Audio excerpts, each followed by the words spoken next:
Hello students, BA part first paper first की class में आज हम डेमोक्रेसी यानी कि शासन व्यवस्था के एक प्रकार के रूप में लोकतंत्रात्मक शासन व्यवस्था क्या है, इस पर चर्चा करेंगे। सबसे पहले हम ये देखेंगे कि मानव जाति के इतिहास में प्रारंभिक काल से लेके आज तक अनेक प्रकार की शासन व्यवस्थाएं प्रचलन में रही हैं और इन सभी विभिन्न रूपों में राजनीतिक विकास में या राजनीतिक पॉलिटिकल डेवलपमेंट की जब हम बात करते हैं, लोकतंत्रात्मक शासन व्यवस्था का विशेष महत्व रहा है। और महत्वपूर्ण शासन व्यवस्थाओं के अगर क्रम को देखें तो सबसे प्राचीन जो व्यवस्थाएं कही जाएंगी उसमें राजतंत्र, अधिनायक तंत्र और कुलीन तंत्रात्मक शासन व्यवस्था का नाम लेंगे। लेकिन वर्तमान में समय की दृष्टि से जो महत्वपूर्ण शासन व्यवस्था जिस पर चिंतन आवश्यक है वह निश्चित रूप से लोकतंत्रात्मक शासन व्यवस्था है। अगर हम प्रारंभिक समय से लोकतंत्रात्मक शासन व्यवस्था को जानने का प्रयास करेंगे तो देखेंगे कि अरस्तु के समय से लेकर आज तक शासन व्यवस्था के 3 रूप प्रचलन में रहे हैं: राजतंत्र, कुलीन तंत्र और लोकतंत्र। और हमने लंबे समय तक यह हमारा एक अनुभव रहा है कि राजतंत्रात्मक और कुलीन तंत्रात्मक जो व्यवस्थाएं थी शासन की, वो जनसाधारण के हित में कार्य न करके कुछ विशेष व्यक्तियों के हितों के लिए ही कार्य करती रही थी। और उसका कारण 2 थे कि ये शासन व्यवस्थाएं जो थी, जिन्हें हम राजतंत्रात्मक या कुलीन तंत्रात्मक व्यवस्थाएं कहते हैं, जिनमें या तो किसी एक व्यक्ति का शासन होता है या कुछ कुलीन व्यक्तियों का जो शासन होता है, तो ये एक विशेष वर्ग से संबंधित होती थी। और जो साधारण शासक वर्ग है वो जनसाधारण से कोई भी लिंक नहीं रखता था। इस कारण भी ये व्यवस्थाएं ज़्यादा पसंद नहीं की जाती थी। दूसरी बात,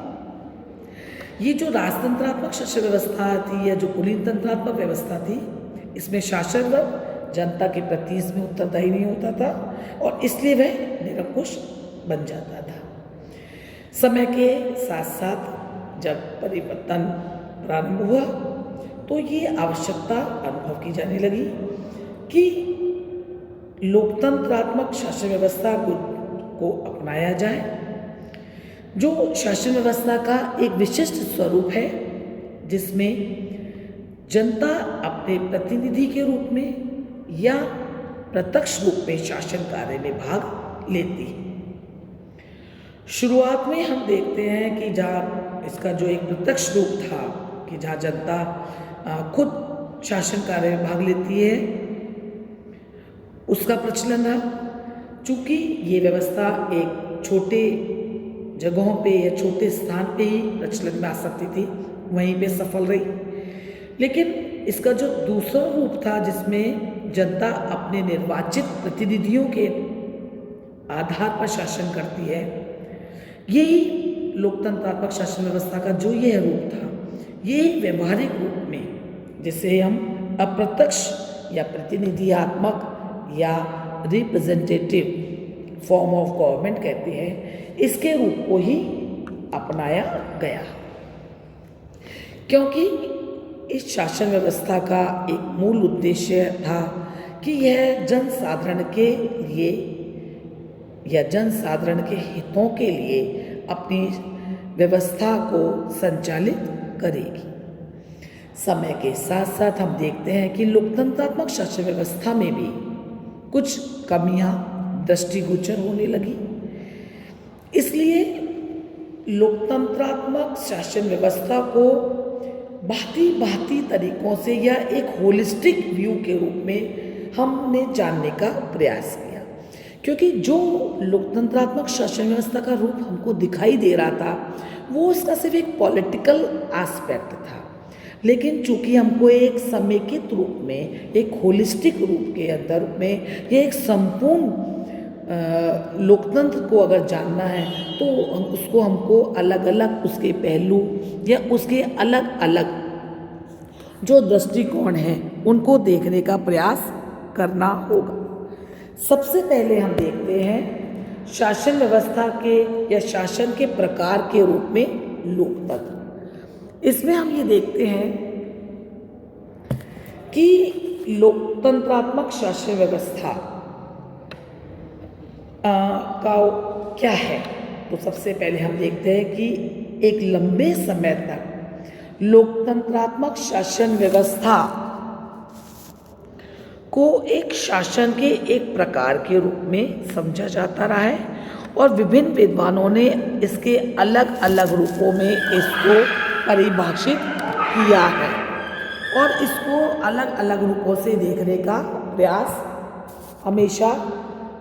विद्वानों ने अपने अपने तरीके से किया है। यहाँ पर आप राष्ट्रपति अब्राहम लिंकन, लॉर्ड ब्राइस और एक प्रमुख विचारक सीले के रूप में लोकतंत्र की अलग अलग परिभाषाएं अपने अध्ययन में समाहित कर सकते हैं। इन परिभाषाओं को जब हम इनका जब विवेचन करते हैं या जब इनका अवलोकन करते हैं, उसके आधार पर हम लोकतंत्रात्मक शासन व्यवस्था की एक शासन के प्रकार के रूप में विशेषताएं हमारे सामने परिलक्षित होती है। पहली बात कि जनता का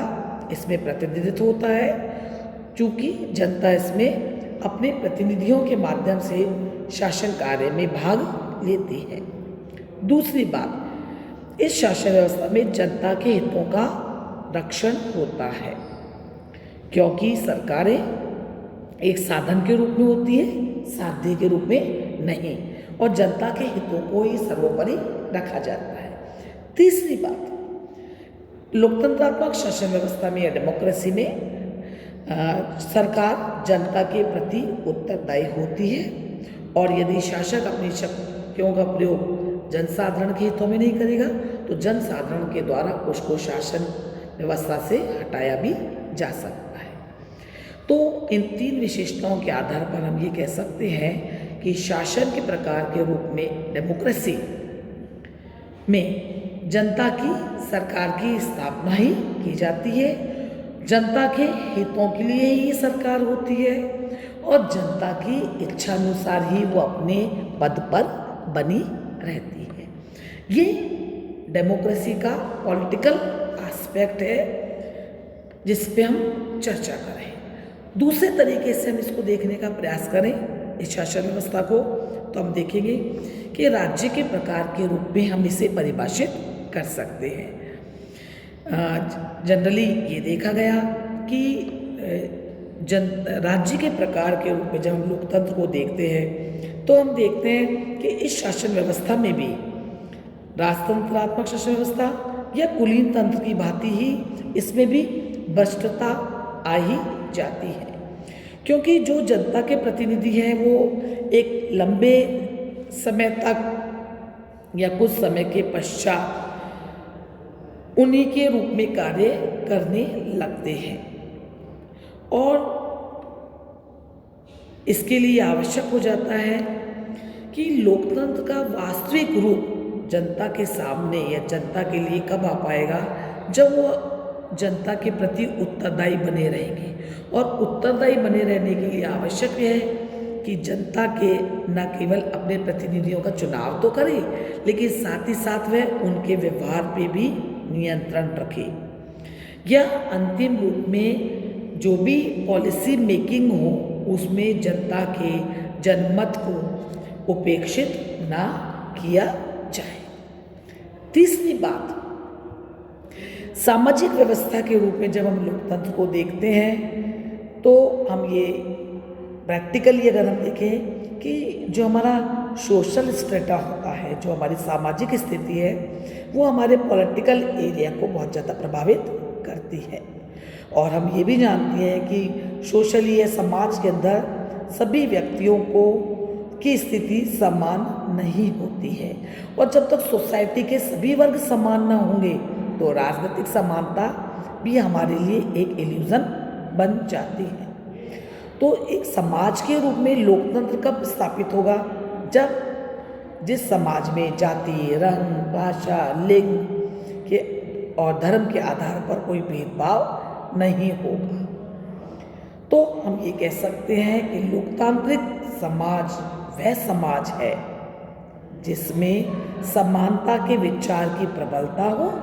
और समानता का सिद्धांत प्रचलन में हो। ये लोकतंत्र को देखने का और लोकतंत्र को समझने का एक नज़रिया है जिसे हम सामाजिक व्यवस्था के रूप में लोकतंत्र को परिभाषित करते हैं। इससे हम जब आगे बढ़ते हैं लोकतंत्र को परिभाषित करते हुए तो हम देखते हैं कि आर्थिक व्यवस्था के रूप में लोकतंत्र क्या है। जैसा कि आप सभी को विदित है और हम सभी जानते हैं कि अर्थ ने या धन का हमारे मानव जीवन में बहुत अधिक महत्वपूर्ण स्थान है और मनुष्य के द्वारा जो भी कार्य किए जाते हैं वो अर्थ से ही संचालित होते हैं। तो जब तक आर्थिक क्षेत्र जो कि हमारे जीवन का बहुत एक महत्वपूर्ण पक्ष है, जब तक आर्थिक समानता नहीं होगी तब तक हमारे लिए सामाजिक और राजनीतिक समानता निरर्थक हो जाती है। तो इसके लिए जब हमको आर्थिक लोकतंत्र को अगर समझना है तो आर्थिक लोकतंत्र तभी स्थापित हो सकता है जब सभी व्यक्तियों को जीवन यापन के लिए सामान्य जो सुविधा है, ये जो इकोनॉमिक मिनिमम की जो हम बात करते हैं कि सभी व्यक्तियों की न्यूनतम आवश्यकताओं की पूर्ति तो होनी ही चाहिए, तभी वे अपने व्यक्तित्व का पूर्ण विकास कर सकेंगे। तो जो आर्थिक जिस हम लोकतंत्र की बात करते हैं, जिस आर्थिक समानता की हम बात कर रहे हैं, ये भी एक लोकतंत्र को देखने का एक नज़रिया है। और अंतिम रूप में जब हम लोकतंत्र को परिभाषित कर रहे हैं तो हम देख रहे हैं कि लोकतंत्र मात्र राजनीतिक ही नहीं है, न सामाजिक लोकतंत्र है या आर्थिक लोकतंत्र ही है, बल्कि लोकतंत्र तो जीवन के प्रति एक विशिष्ट दृष्टिकोण है, एक नज़रिया है, एक जीवन जीने की पद्धति है, एक जीवन जीने का तरीका है। तो इसके लिए मनुष्य में एक कुछ